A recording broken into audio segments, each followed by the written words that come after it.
এই সস্তা আবেগের মধ্যে গাও ভাসানো যাবে না। কিন্তু আমরা বাঙালিরা আবার সেইটাই করি, যেখানে আপনাকে আমাকে টোটালে দাম দিচ্ছে না, শীর্ষ স্থান থেকে সরাসরি আঙ্গুল তুলে বলে দিচ্ছে যেখানে আপনাদের কোনো হাত নাই, আপনাদের কোনো হাত নাই, যেটা করবে এই শীর্ষ স্থান থেকেই করতে হবে।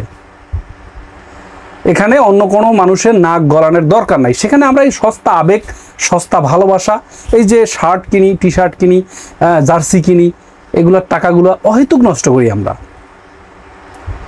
ক্রিকেট নিয়ে আমাদের বদনামের শেষ নাই। যতটুকু না নাম হয়েছে তার থেকে 1000 গুণ বেশি বদনাম হচ্ছে, বিভিন্ন রকমের ট্রোল হইতেছে। আফগানিস্তানের কাছেও আমরা হেরে যাচ্ছি, তাদের কাছেও আমরা এখন একটা ছোট দল। তো সব কিছু মিলে আসলে এই সস্তা আবেগ, সস্তা ভালোবাসার কোনো দরকার নাই, এই বাংলাদেশে নাই।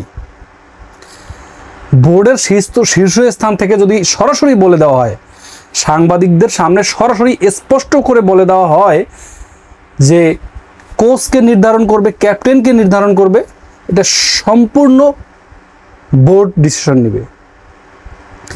এখন এইখানে যে কত মধু আছে, কত মধু থাকলে সে মুখে মুখে বলে যে এই বোর্ড প্রেসিডেন্ট হওয়া বা এই বোর্ড পরিচালনা করা এটা আসলে অনেক প্যারার ব্যাপার, আমি পারতেছি না, হয়ে উঠতেছে না। কিন্তু জায়গাটা তো ছেড়ে দিয়ে না, জায়গাটা তো ছাড়ার কথা মনে পড়ে না, কোনোভাবেই সেই জায়গাটা ছাড়তে চাচ্ছে না।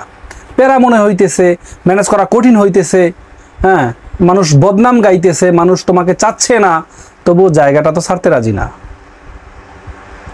তার মানে এখানে প্রচুর পরিমাণের মধু আছে। বাংলাদেশ ক্রিকেট বোর্ডে যে কতটা টাকা আছে, কতগুলো টাকা আছে, অর্থ আছে, এটা মানে অন্য জায়গায় নাই এত টাকা। কিন্তু টাকা থাকা সত্ত্বেও এত রকমের গরমিল হচ্ছে, আমরা খেলায় পারতেছি না। আজকে সাইফুদ্দিনকে নিয়ে অনেক জলগোলা হলো লাস্ট পর্যন্ত, কিন্তু দল তারা পাঠাইয়াই দিছে, কোনোভাবে তাকে ইনক্লুড করা হয় নাই।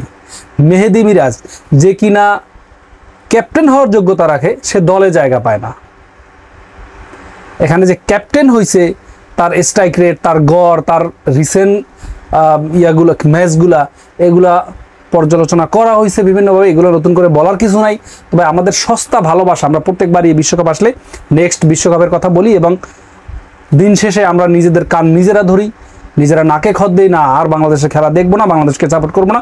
কিন্তু তারপরও দিন শেষে গিয়ে আবার সস্তা ভালোবাসা, সস্তা আবেগে গিয়ে আমরা আবার পড়ি। So in the mean time কিন্তু আমরা আবারও পস্তাই।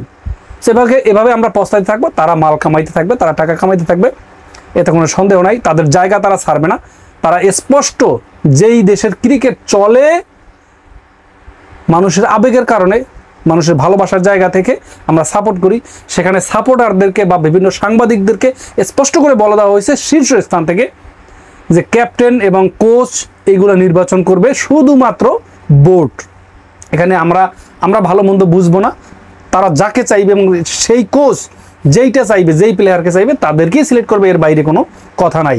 আমাদের প্লেয়ারদের হিস্ট্রি জানবে না, আমাদের রিসেন্ট খেলা দেখেই তারা হুটহাট করে মাহমুদুল্লাহর মতো, হুটহাট করে বা তামিম ইকবালের মতো প্লেয়ারকে বাদ দিয়ে দেবে তারা রিসেন্ট ঘটনা দেখে। বাট তাদের যে বিগত দিনের হিস্ট্রিটা, এটা জানার তাদের দরকার নাই। সো সস্তা ভালোবাসায় আমরা আসলে আবেগ দিয়ে দিন চলে না, সস্তা ভালোবাসা দিয়ে কিছুই চলে না। আবেগ, এই শার্ট, এই টি শার্ট আর পরবো না, খুলে ফেলবো এখন।